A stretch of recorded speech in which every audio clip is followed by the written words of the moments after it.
Frenny, ipangalan ko muna sa'yo itong in-add to cart ko. Bukas ko kasi papadeliver. Aalis ako. Baka walang mag-receive. Ngayon, add to cart. Pagkatapos, ano susunod? Mga negosyo mo? Mga BIR requirements? O mga business mo? Ultimo tubig, kuryente, telepono, lahat nakapangalan sa akin? Mars, wait lang. Okay Advance mo naman naman masyado mag-isip. Nasaan ka na? Dalin mo kami. Ganyan kasi yung issue ng payong kapatid natin today. Kaya dalang-dala lang. True. Namomroblema si Ate Joy kasi hindi siya makapag-apply ng trabaho kasi nakabitin yung pangalan niya sa mga negosyo ng dati niyang malapit na kaibigan na may asawang foreigner. Basta. Akin lang ang pangalan ko. Di sorry, Frenny. Huwag mo akong ma-friendly-friendly. Oo, tama na yan. Dito boy, may nag-aaway dito. Malalim ang bubog. Pero igalang natin yon. Dahil kahit na paano ang kanilang pinagkukwentuhan ay may kinalaman dito sa ating pag-uusapan. Dahil nga itong si Joy ay humihingi ng payong kapatid na may kinalaman nga doon sa gusto niyang bawiin kanyang pangalan na ginagamit ngayon sa mga negosyo ng kanyang dating malapit na kaibigan na may asawang foreigner. Narito po at i-welcome natin si Joy.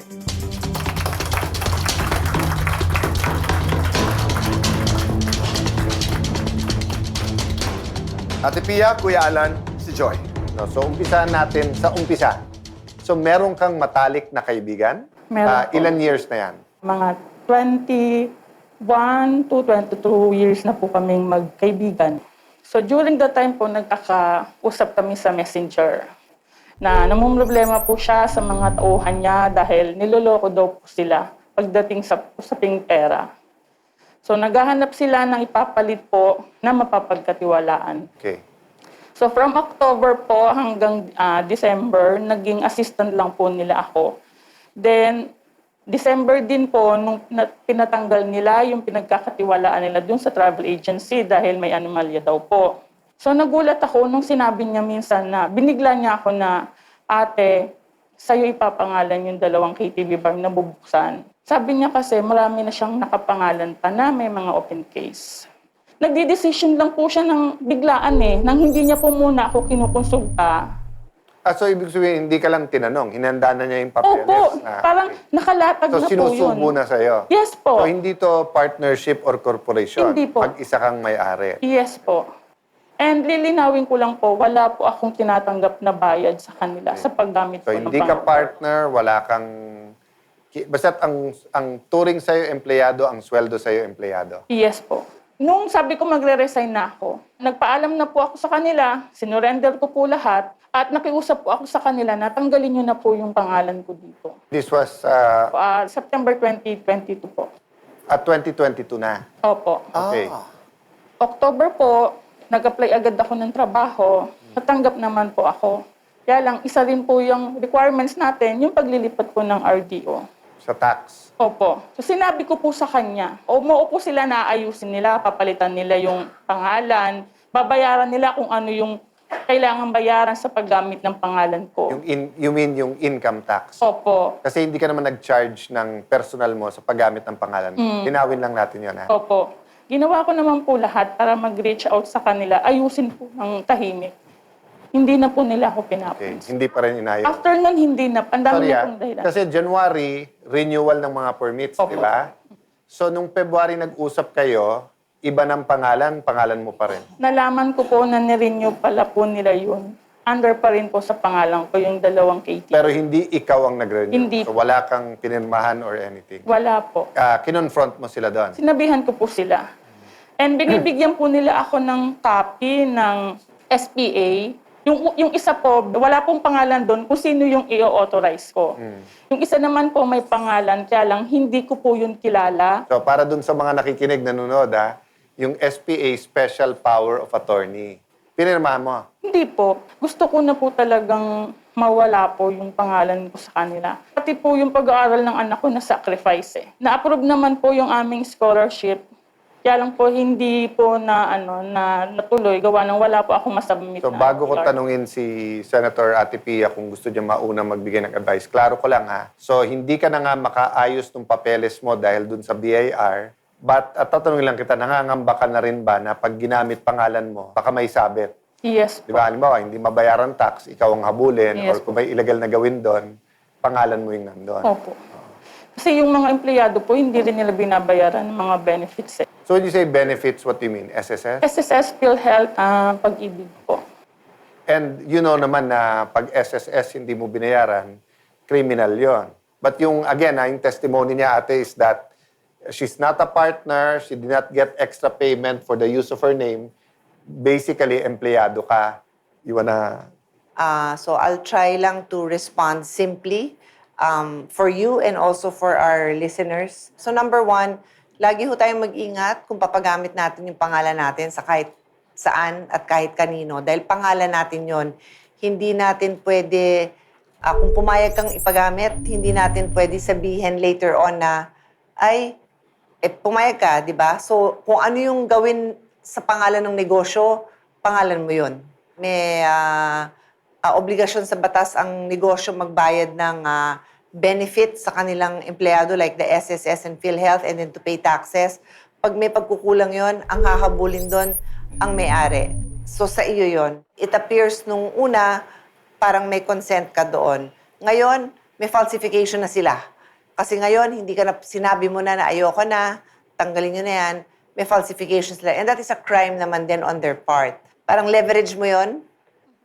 Yan ang pinanghahawakan mo na nag-commit kayo ng crime. Ang burden of proof nasa iyo ngayon kasi yung pangalan mo na parang how many years na yun na ginamit eh. So, you need a lawyer and maraming katulad mo na walang mali siya, gusto lang naman makatulong, inaalala mo yung kaibigan mo, pero alam mo yung hindi nyo alam, tas lumalalim na, di ba? Pero kung ngayon pa lang, sa tulong ng abogado, let's say mag-affidavit ka na, ipadadala na natin dun sa mga relevant agencies, sa city kung saan yung permit na to inform you. Last year pa lang, sinabi na namin, aalis na yung pangalan ko dyan. Pero nirenew nila na hindi ako pumapayag. At nandun sa affidavit nga na nagpapapirma pa nga ng SPA. Kasi sa ganun punto, mas protektado ka kasi wala pang ang kaso, nagsasabi ka na, so mas madaling paniwalaan. Kaya sinasabi ni Ate Pia na mahabang usapan to, kasi kung papasok yan sa anti-dummy law, desabit ka pa rin sa pagpapagamit ng pangalan mo. Pero kung hindi naman siya pasok, meaning hindi naman bawal na ipagamit ang pangalan at wala silang ginawang illegal, wala kang problema. Ang point ko, malinaw sa akin, you didn't participate sa sinabi mo. So, I think more or less, Kuya Boy, I agree with ate na you need people who'll sit down with you, the lawyers, but at the very least, may affidavit ka dyan at i-file. So, napakalawak at napakaraming option. Kasi hindi nga namin alam ano-anong business pinirma mo, ano-ano yung nasa pangalan mo, kailan ka ba pumayag at kailan hindi. But the mere fact na pumayag ka na may pangalan ka, na ikaw may-ari sa legal business, does not necessarily mean, di ba, na may criminal liability ka. So I'd like to close lang itong payong kapatid by saying, ang lawyers ay like doctors. Maraming nag-iisip na pupunta ka sa doktor pag grabe na sakit mo. Maraming nag-iisip na pupunta ka sa abogado pag may kaso ka na.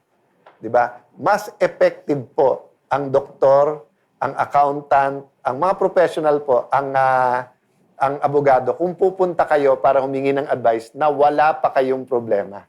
So doon po sa mga nakikinig, pag may feeling na po kayo na medyo may mali siya, di ba? Mag-consult na kayo. So let me end there and thank you na, you know, you came here kasi nga matututo yung iba sa experience mo. And we hope, you know, you're very capable lawyers. We hope that you'll have the confidence sitting down with them and then we can give you some advice kung anong ating gagawin. Maraming salamat po. Maraming salamat, Joy. At nais ko lamang ipaalam sa ating mga kaibigang nanonood sa atin ngayon at sa ating studio audience na si Joy po ay nag-reach out sa atin dito via Facebook. So sa inyong lahat, maraming salamat sa inyong tiwala sa ating munting program. Pasasalamat naman ang magaganap sa pagbabalik po ng...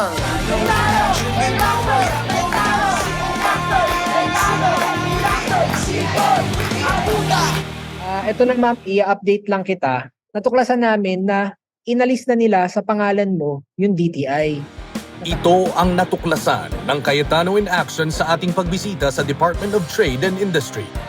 Inihahanda na ng ating mga abogado ang mga legal na papeles, mga forms, affidavit at sulat na kakailanganin para matanggal ang pangalan ni Joy sa iba pang mga dokumento at utilities na hindi kanya.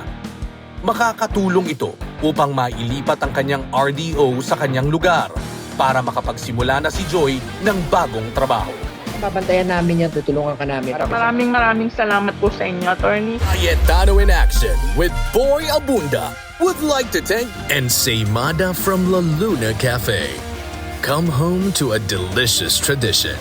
We're located at 103 ML Quezon Avenue, Hagonoy, Taguig. Cayetano in Action with Boy Abunda would like to thank SMC Infrastructure, building a better world. Rica de la Merced Furniture Designs. For inquiries, call 0922-853-1668.